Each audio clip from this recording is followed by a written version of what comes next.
Amigas e amigos, depois de uns 15 dias de ausência, estive fora fazendo um trabalho que exigia dedicação de tempo integral. Eu retomo aqui os meus comentários exatamente por essa questão que está mais em evidência no país.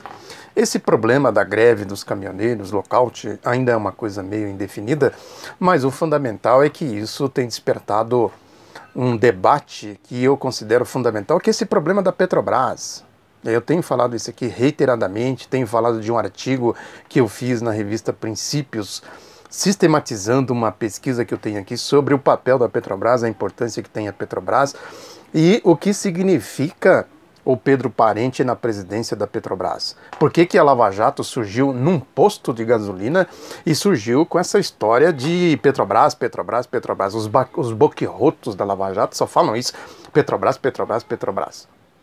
Agora desandou tudo, né? Vira uma esbórnia, uma bagunça, né? Tudo que eles diziam que estavam fazendo, se comprovou que eles não estavam fazendo, não apuraram nada, não fizeram nada, só politicagem, enfim, essas coisas que a gente sabe o que é a Operação Lava Jato. E o Pedro Parente é gente de lá, é gente do mundo financeiro. Esteve agora recentemente lá em Nova York com o João Dória, esse rato branco saído do esgoto tucano de São Paulo. Essa empresa dele, a Elide, que é um sumidouro de Caixa 2, junto com o Sérgio Moro, estavam lá. Olha aí como são as coincidências, entre aspas. Sérgio Moro e Pedro Parente vivem lá em Curitiba. Eles dizem que recuperaram o dinheiro aqui, recuperaram ali, e ficam devolvendo a prestação. Para quê? Para levar o Pedro Parente lá. E o Pedro Parente chama Sérgio Moro lá para fazer palestra na Petrobras no Rio de Janeiro. Essa promiscuidade toda, João Dória, Sérgio Moro, Pedro Parente. Quem é o Pedro Parente? É gente daí, desse mundo do golpe, da sujeira, da corrupção, o mundo do dinheiro. Diz aqui um editorial do jornal o Globo hoje, diz assim: a Petrobras, por meio do presidente Pedro Parente, alertou com acerto que a volta dos subsídios ao consumo só com a queda da diretoria. Olha aí, fazendo chantagens, ameaças, né? Tem costas largas. Quer dizer, nada de... O presidente da República não manda nada aqui. Ministro disso, Ministério do Governo não manda nada aqui. Ninguém manda aqui. Quem é que manda aqui? Gente dele, essa turma dele aí. Né? O tal caixa, né? As metas financeiras que ele tanto fala. Ele só fala nisso. É dinheiro, dinheiro, dinheiro, dinheiro. O povo que se lasque. O povo que pague a conta. Né? Tem uma matéria do Estadão também que diz isso. Né? Diz aqui o título: Rombo na Petrobras motivou reajustes de preço. Rombo. Você já viu um rombo na Petrobras? Né? Quando eles deram o golpe. Em cima exatamente da Petrobras. Essa questão que eu falo aqui, a Petrobras é fundamental para a soberania do país. É o centro da economia brasileira. A questão do petróleo, a saga do petróleo, isso que eu falei aqui do artigo que eu escrevi. Como funciona isso? É o ativo mais comercializado no mundo inteiro, na especulação, nos tais derivativos. Ou seja, petróleo que eles vão tirar lá da camada do pré-sal, daqui a 2 anos eles já estão comercializando nas bolsas de valores. Vende aqui, revende ali, não sei mais o que, manipula e tudo mais. A Petrobras caiu nas mãos dessa gente. O Brasil caiu nas mãos dessa gente. Abutres. Esses aqui são os verdadeiros abutres. Né? Prossegue aqui o Estadão. Quando decidiu reajustar diariamente os preços em linha com o mercado internacional, em julho de 2017, a Petrobras mirou seu caixa. Que dólar? O mundo da especulação. Se o petróleo sobe lá fora, sobe aqui também. Quem é que paga? Dinheiro não brota do chão e nem nasce em árvore.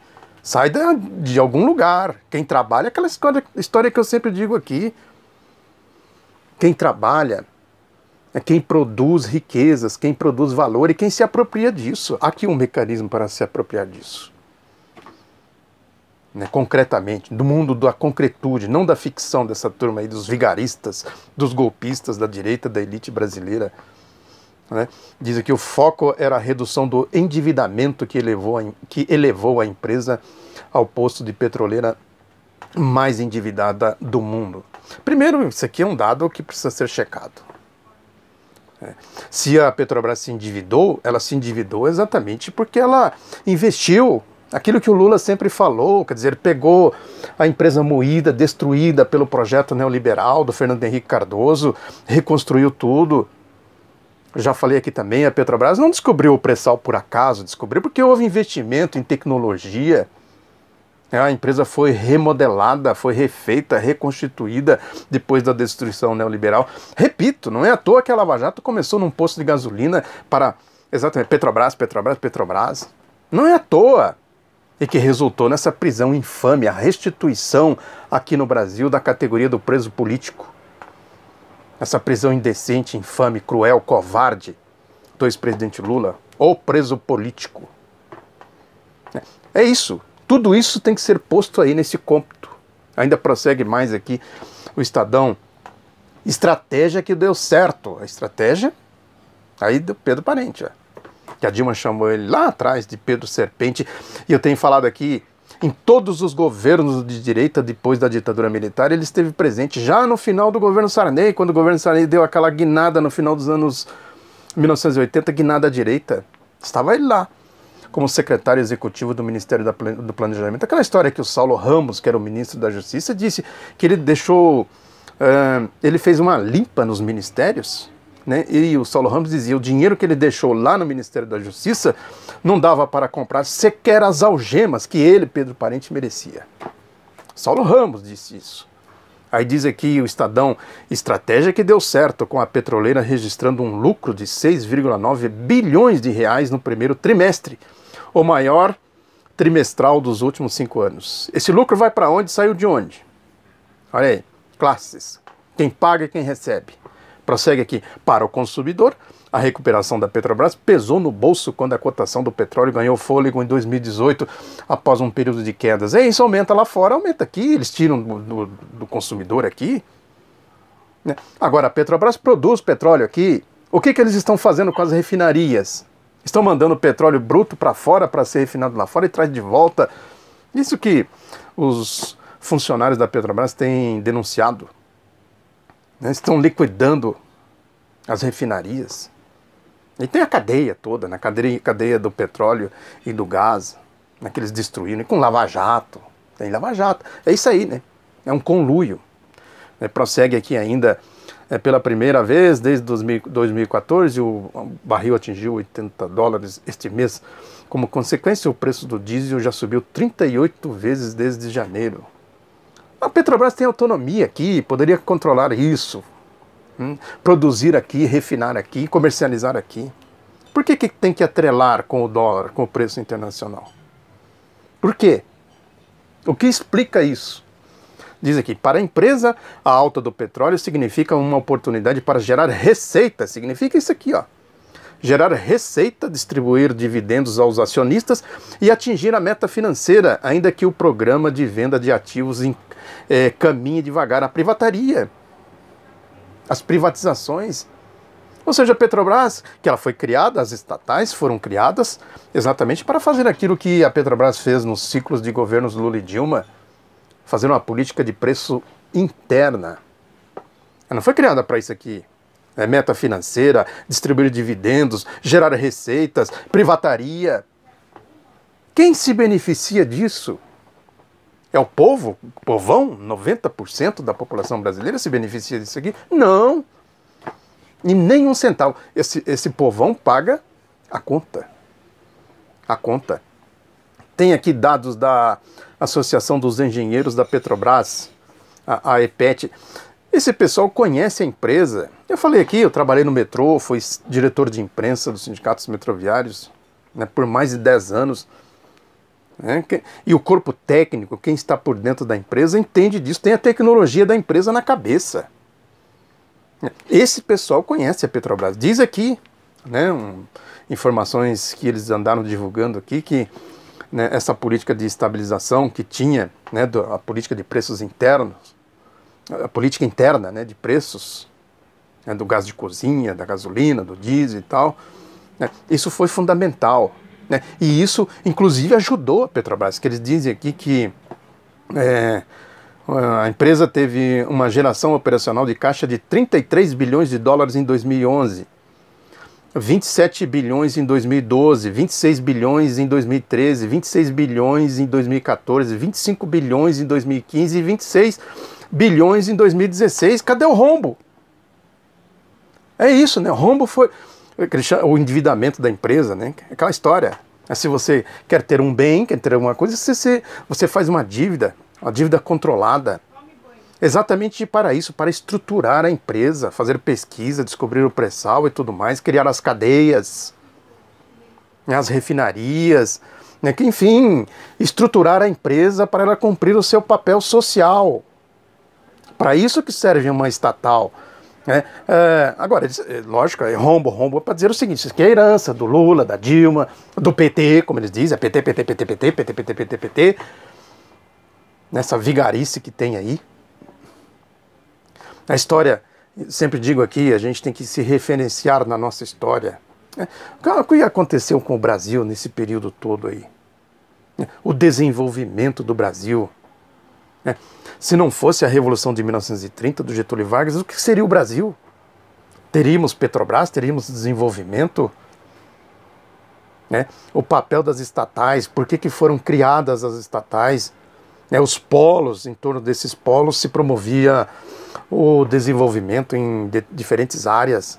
E a Petrobras como centro de tudo isso. A Petrobras e o BNDES, mais a Petrobras, evidentemente, por questões óbvias, e o BNDES fazendo aí o fomento, né? Fazendo aí a promoção do desenvolvimento. O Brasil deve muito a essas duas entidades criadas pelo Getúlio Vargas. Esse problema do transportes, por exemplo, da infraestrutura, quando o Juscelino chegou com aquela história de 5 anos em 5, aliás, 50 anos em 5, o seu plano de metas, o desenvolvimento, a formação de Brasília, a construção de Brasília é fundamental para a integração do país, ele optou pelo que tinha, pela urgência, pela emergência, que foi fazer rodovias, trazer os complexos da indústria automobilística, exatamente porque o Brasil não tinha uma malha ferroviária, um investimento ferroviário que seria o correto, como tem todos os países desenvolvidos, na Europa, no Japão, na China, nos Estados Unidos.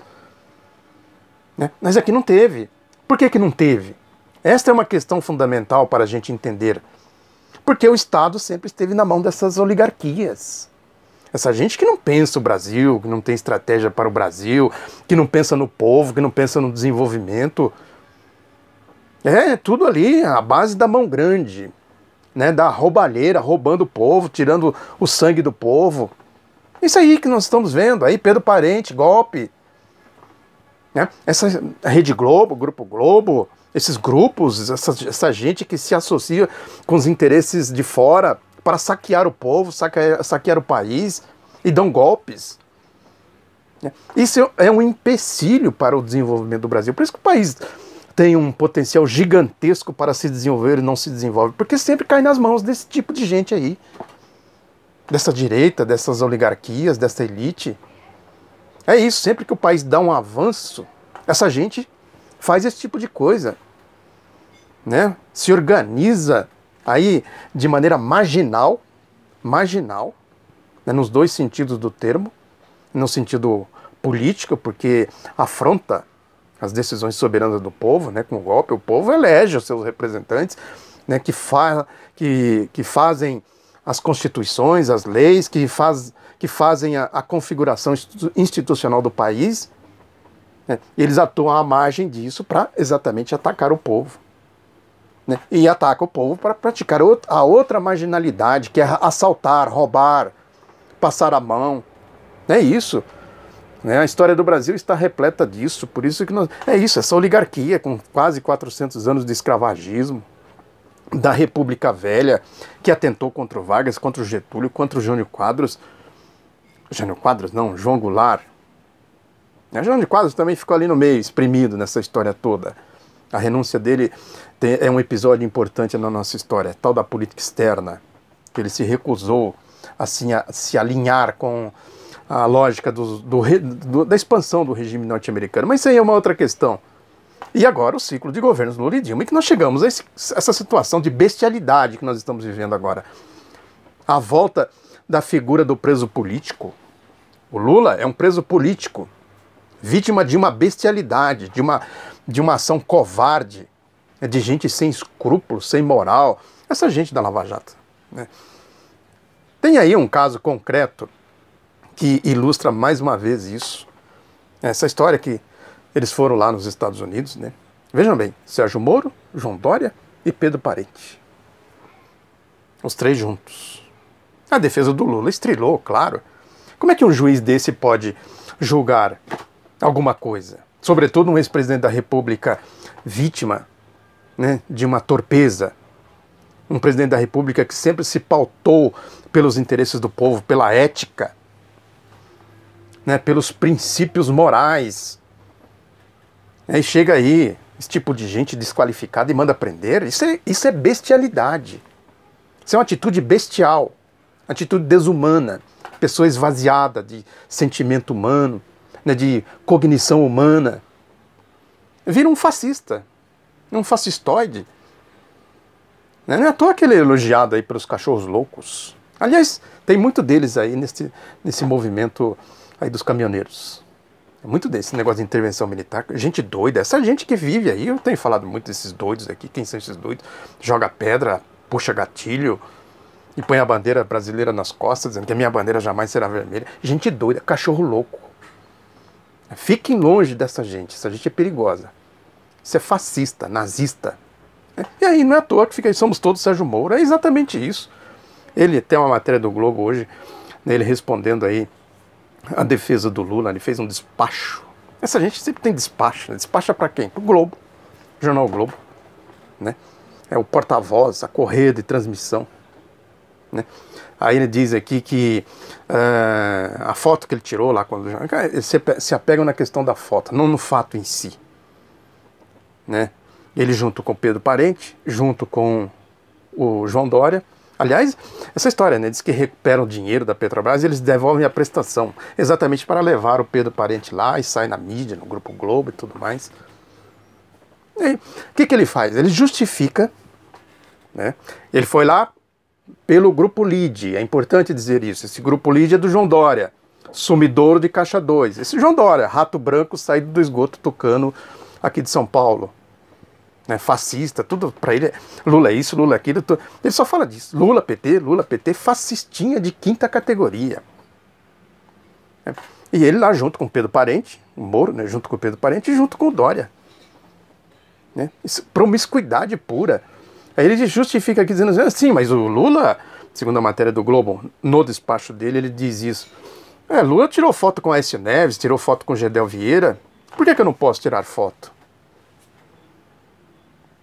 O Lula, ele era presidente da República, ele fazia parte de um movimento político, ele dirigia o país, né? Ele tinha altas responsabilidades. Não é um juizeco de quinta categoria, né, com um pendor fascista, não tem nada a ver querer se comparar com o Lula, começa por aí. O Lula é um gigante do ponto de vista intelectual, moral, ético, perto do Sérgio Moro. Que é desse tamaninho, fica desse tamaninho o Sérgio Moro perto do Lula, em todos os aspectos, intelectual, moral, ética, etc. Olha aí. Então ele tirou foto com a Aécio Neves, tirou foto com o Gedel Vieira, eu não posso tirar foto com o Pedro Parente e o João Dória. Em quais circunstâncias o Lula tirou foto com o Aécio Neves e com o Gedel Vieira? Em quais? Em quais circunstâncias o Moro tirou fotos com o João Dória e o Pedro Parente? Esta aqui é a comparação que precisa ser feita. Olha aqui, olha. Linguagem de vigarista, é isso, né? É importante a gente atentar para isso e atentar para a mídia, como a mídia trata essas coisas, o papel da mídia nos processos políticos. Nunca a impunidade esteve tão em evidência nesse país, na história desse país, diria o ex-presidente Lula. Nunca antes na história desse país, se teve tanta impunidade. Exatamente por isso, essa impunidade que faz o Sérgio Moro fazer esse tipo de coisa. É o mundo da corrupção. Quem é ético, quem tem princípios éticos, a ética do povo, isso que eu falo aqui, a ética da sobrevivência, da luta. Quem é ético não fica, é corrupto, o vizinho é corrupto, do outro lado da rua tem corrupto embaixo da cama, atrás da porta, tem corrupto em todo lugar. Então, cuidado com os corruptos, tem corrupto. Quem faz isso é corrupto, é o batedor de carteira que eu falei aqui. bate carteira e sai explorando a ética do povo, dizendo, pega ladrão, batedor de carteira, correndo e gritando assim. É exatamente esse o comportamento do Sérgio Moro aqui, batedor de carteira. Aí diz aqui, uma pesquisa que saiu aí do CNT, a pesquisa CNT MDA, divulgada no dia 14 de maio, que diz que o judiciário tem 55,7% de desaprovação, diz que, traduzindo isso, significa uma confiança tão parca quanto a aprovação do Temer, que é de 6,4%. Tirando tudo e tal. Eles começam a se desmoralizar, agora eles contam com a mídia, é isso que eu falo, mídia, Globo. Importante a gente analisar o papel da mídia, refletir sobre o papel da mídia nos processos políticos. No que significa a ética, o que é a corrupção de verdade, o mundo da ficção e o mundo da concretude. Eles se utilizam exatamente disso aí, esse comportamento do Sérgio Moro, a intelectualidade rebaixada. Rebaixam as coisas. O Sérgio Moro se comparando com o Lula. Isso, Em quais circunstâncias o Lula tirou essas fotos? Em quais circunstâncias ele tirou essas fotos? É essa a essência da coisa, o mérito da coisa que precisa ser analisado. A intelectualidade rebaixada. É isso, Não é do mundo ético, do povo, da luta, da honestidade, da sinceridade, de olhar, cara, como diz o Lula, olhar cara a cara e dizer, eu falo isso com convicção. Não é convicção de cínico que tem a consistência de uma bolha de sabão. Cadê a convicção do Sérgio Moro aqui? Debata com o Lula, isso, com qualquer um que tem um mínimo de intelectualidade, de intelecto em funcionamento. Vá debater isso aqui, ponha aqui foto contra foto e debata o sentido das fotos. É isso. Aí vem depois a rataria pretoriana midiática se encarrega de fazer o papel sujo. Esse José Neumann Pinto, por exemplo, do Estadão, editorialista do Estadão, comentarista do Jornal da Gazeta, chamou, esses dias eu estava vendo, chamou a Dilma de debilóide. Olha aí, cachorro louco, rato. A Dilma é uma debilóide.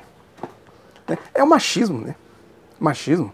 Tem machismo para todo lado, inclusive em grupelhos de esquerda. Essa história da Manuela Dávila aí, no debate, no embate, manifestação de machismo. Isso aqui é machismo, puro machismo. Como é o caso da Gleice Hoffmann, com as piores torpezas que eles inventam aí da Gleice Hoffmann, os cachorros loucos. Agora, os cachorros loucos se alimentam onde? Exatamente nesse comportamento aqui do rato, José Neumann Pinto.